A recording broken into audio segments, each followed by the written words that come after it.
গতকালকে এই লোকটায় তো আশরাফ উদ্দিন নিজামীর সাথে উচ্চ বাক্য বিনিময় করেছেন, কিন্তু কিসের জন্য তিনি উচ্চ বাক্য বিনিময় করেছেন সেটা কি জানেন? মঞ্চে চলছে রাজনৈতিক ভাষণ, প্রতিশ্রুতি, স্লোগান আর উত্তপ্ত বক্তব্য। এদিকে মঞ্চের পেছনে দেখা গেছে নীরব দৃশ্য।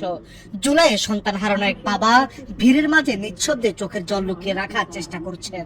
শনিবার বিকালে এবি পার্টি আজকে এই বাবার কান্না দেখে আপনি আর আমি যদি শিক্ষা গ্রহণ যদি না করতে পারি, তাহলে সারা জীবনও আমরা কখনো শিক্ষা গ্রহণ করতে পারবো না। আপনার আর আমার সন্তান যদি রাজপথে মৃত্যুবরণ করে, তার বিনিময় আপনি আর আমি কিছুই পাবো না। আর বিনিময় চাওয়াটাও আমি মনে করে দিন বোকামি। যারা ওই দিন রাজপথে গিয়েছে, যারা রাজপথে যাদের জীবন ঝরে গেছে, তারাও যেমন ওই দিন জীবনের বিনিময়ে কিছুই আশা করেনি, ঠিক তাদের পরিবারগুলোও ওই জীবনের বিনিময়ে কিছু পাওয়া আশা করাটাও আমি মনে করে দিন বোকামি। আপনি কি পাবেন, কি সনদ পাবেন? এই সনদ দিয়ে কিচ্ছু হবে না। এক সরকার এসে আপনাকে এরকম একটা সনদ ধরিয়ে দিবে, আরেক সরকার এসে এই সনদকে এইভাবে ছিঁড়ে ফেলে দিবে, তখন কি লাভ হবে? তার চেয়ে ভালো সন্তান হারিয়েছেন, আল্লাহর কাছে ধৈর্য ধারণ করেন।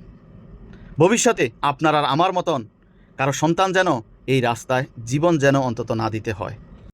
1971 সালে যেমন যারা প্রকৃত মুক্তিযোদ্ধা ছিলেন, তারা যেমন তাদের জীবনের বিনিময়ে এই দেশে কাছে কিছু চায়নি বা তারা পায়নি, যারা ভুয়া মুক্তিযোদ্ধা তারা শুধু গলাবাজি করে গেছে, ওই রাজাকর, ওই আলবদর, ওই শামস, ওই পাকিস্তানি, ওই দালাল। তারা এগুলা করে তাদের ফ্যাটের ধামতামির জন্য আর গদি টিকিয়ে রাখার জন্য। কারণ এটা না করলে তো তাদের ভুয়া মুক্তিযুদ্ধে সার্টিফিকেট থাকবে না, এই কারণে তারা গলাবাজি করে। আর যারা প্রকৃতপক্ষে মুক্তিযোদ্ধা ছিল তারা কখনো এই ধরনের গলাবাজি করে না। তাদেরকে যদি সরকার যদি সম্মাননা দিয়েছে সেটা গ্রহণ করেছে, আর যদি নাও যদি দিয়েছে তাও আলহামদুলিল্লাহ, কারণ তারা সম্মাননা পাওয়ার আশায় তারা এই মুক্তিযুদ্ধে অংশগ্রহণ করে নাই। তাই তারা এই রাজাকার, এই পাকিস্তানি, এই দালাল এগুলো নিয়েও পরবর্তী সময় তারা এত বাড়াবাড়ি করে নাই। যারা রাজাকারি করেছে, যারা এ ধরনের দেশের সাথে গাদ্দারি করেছে, এটা সেই 1972 সালেই ওই সময় বঙ্গবীর কাদের সিদ্দিকী মিলে তারাই ওই সময় তাদেরকে শাস্তি দিয়ে দিয়েছে, অনেক মানুষদেরকে তারা মেরে ফেলেছে।